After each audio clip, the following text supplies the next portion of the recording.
ఇంకా మనకి లిస్ట్ వస్తుంది కదా మీకు అందరికీ ఎవరు లేరండి ఇంకా దేవస్థానం అధికారులు నిర్లక్ష్యమే, ఎందుకంటే ఒకసారి అంతమంది భక్తులు వస్తారని చెప్పి సరైన ప్రికాషన్స్ తీసుకోలేదు.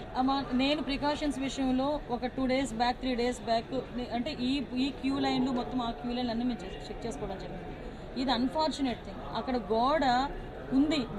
ఆ గోడ పిల్లర్తో కట్టాడా, సిమెంట్తో కట్టాడా, బ్రిక్తో కట్టాడా అన్నది ఎవరు కూడా మేము చూసుకోవడానికి మాకు. కానీ విషయం ఏంటవుతుందంటే అక్కడ విపరీతంగా వర్షం పడింది. మీకు తెలుసు, మీరు ఆ టైంలో ఉన్నారు. నేను కూడా వర్షంలో తడుచుకునే దర్శనం చేసుకుని వచ్చాను. నేనే కాదు, పట్టు వస్త్రాలు సమర్పించడానికి వచ్చిన రెవెన్యూ మినిస్టర్ గారు కూడా వర్షంలో తడుచుకుని వెళ్ళారు. భారీ వర్షంలో తడుచుకుని వెళ్ళాము. ఈ వర్షం నేను దర్శనం చేసుకుని బయటకు వచ్చాను. ఇలా ఇన్ఫర్మేషన్ వచ్చింది గోడ కూలిందని. 1 or 2 ఇంజురీస్ అన్నారు. అయినప్పటికీ కూడా నేను వచ్చి చూస్తానని చెప్పి నేను పుట్అవుట్ని వచ్చాను. అప్పటి నుంచి ఇప్పటి వరకు మేము ఇక్కడే ఉండడం జరిగింది. అంటే ఎక్కడ కూడా రెస్క్యూ ఆపరేషన్స్లో కానీ నిర్లక్ష్యం వహించడం కానీ ఎక్కడ కూడా మేము చేయలేదు.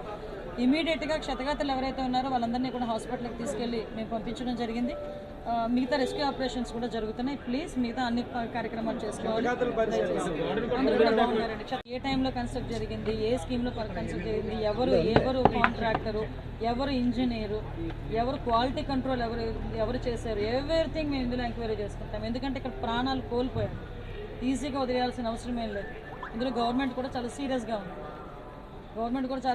ఉంది. అన్ని కోణాల్లో నుంచి కూడా మేము విచారణ జరుపుతాం. ఎవరైతే బాధ్యులు ఉన్నారో బాధ్యులు కఠినంగా శిక్షించే ప్రక్రియ గవర్నమెంట్